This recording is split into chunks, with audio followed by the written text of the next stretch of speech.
Tapi saya menduga ya, mencium ini lahir dari orang oknum politik yang frustasi. Saya menduga ini orang politik yang berbau NII, Negara Islam Indonesia yang tidak berhasil membuat negara di dalam negara.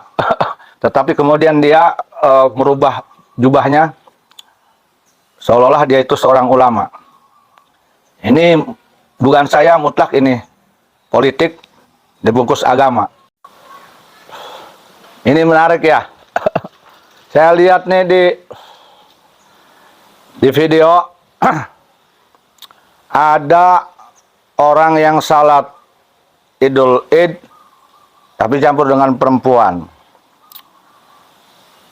Repotnya lagi, parahnya lagi, ini oknum pemiliknya bilang bahwa apakah emang wanita itu segitu najisnya? Wah, ini kalau menurut saya penyimpangan seperti ini dan yang lainnya, seperti halnya azan menghadap ke mustamiin, kemudian adzan pakai gerakan, dan kemudian direncanakan akan ada khotib perempuan. Ini menurut saya ini penyimpangan-penyimpangan yang tidak bisa ditolerir. Dan kalau menurut saya itu bukan lahir dari seorang ulama, bukan lahir dari seorang kiai, bukan pula berdasarkan kitab-kitab ulama. Tapi saya menduga ya, mencium ini lahir dari orang oknum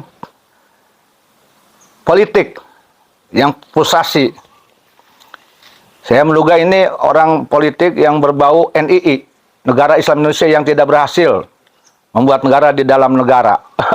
Tetapi kemudian dia merubah jubahnya, seolah-olah dia itu seorang ulama.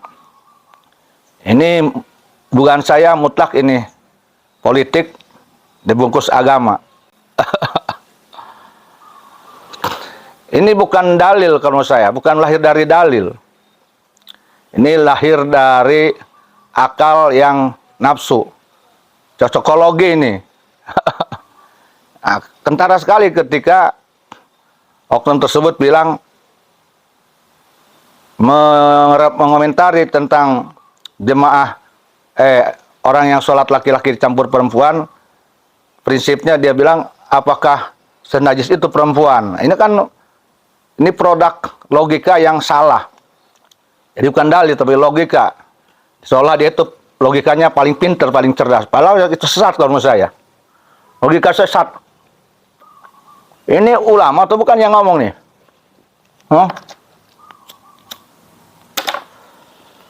Kalau ulama, kiai, minimal ustadz, nggak mungkin ngomong kayak gitu. Ya, masalahnya bukan apa-apa. Santri yang baru ngomong aja, yang hanya baru bisa ngeliwat ke bahasa Banten, nggak bakalan ngomong kayak gitu. Ini tidak perlu profesor doktor, nggak. Santri yang baru ngeliwat aja tahu. Persoalan disatukannya laki-laki dengan perempuan di dalam sholat itu bukan persoalan najis. Bukan persoalan agama Islam memandang perempuan itu najis. Bukan. Jadi bodoh sekali nih oknum. Bodoh sekali ini, pintar di mana ini? Semua umat Islam tahu, nggak ada ajaran agama Islam yang memandang perempuan itu najis. Justru umat Islam hadir untuk mengangkat derajat perempuan. Ini logikanya logika mentah nih. Saya mencium bau ini logika orang-orang oknum-oknum yang bukan hanya punya syahwat politik tidak berhasil, tapi syahwat pelecehan pada perempuan ini diduga oleh saya ya. Kenapa sebabnya? Begini, Islam, ajaran Islam fikih tidak membolehkan ketika sholat bercampur perempuan dengan laki-laki. Bukan masalah perempuan itu najis, tapi justru itu untuk mengangkat harkat derajat perempuan. Karena laki-laki itu punya syahwat. Nggak boleh lihat perempuan cantik, nanti timbul syahwat. Jadi persoalannya persoalan syahwat, menjaga syahwat. Jangan sampai ketika sholat, orang yang sholat bukan ke Allah, hatinya malah timbul syahwat ke perempuan, akibat disatukan. Nah ini nggak dipikirkan nih oleh oknum cocokologi nih. Ini saya kira ini bukan ulama ini yang ngomong kayak gini. Ya, bukan ulama ini. Masya Allah, harus dicuci ini otaknya nih.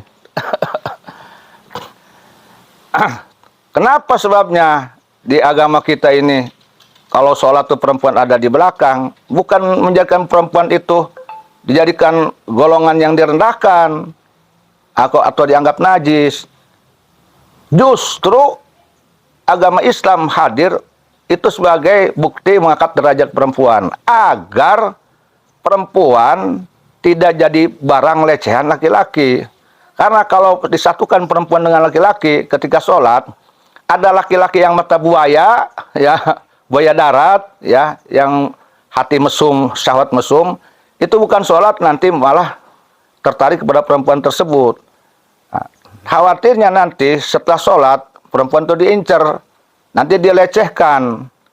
Nah, ketika dia lecehkan perempuan tersebut, itu adalah sebuah perendahan kepada perempuan. Nah, menjaga agar perempuan tidak dilecehkan, karena kemurnian Islam itu salah satu mengangkat harkat derajat perempuan, maka perempuan disimpan rapi, tidak sembarangan dilihat oleh umum, karena perempuan makhluk yang berharga. Gitu, ya. Jadi salah besar ini otak nih. Siapa nih? Bukan ulama menurut saya nih. Ini harus belajar lagi ya. Ini kalau punya logik, mau main logika-logikaan, yuk kita diskusi ya, jangan masa pintar sendiri, merusak tatanan fikih yang ada di Indonesia. Hati-hati nih, ya, tolong nih ke oknum yang cocokologi, yang merasa dirinya pintar, sok-sok beragama, tolong dikaji lagi, ya. Terima kasih.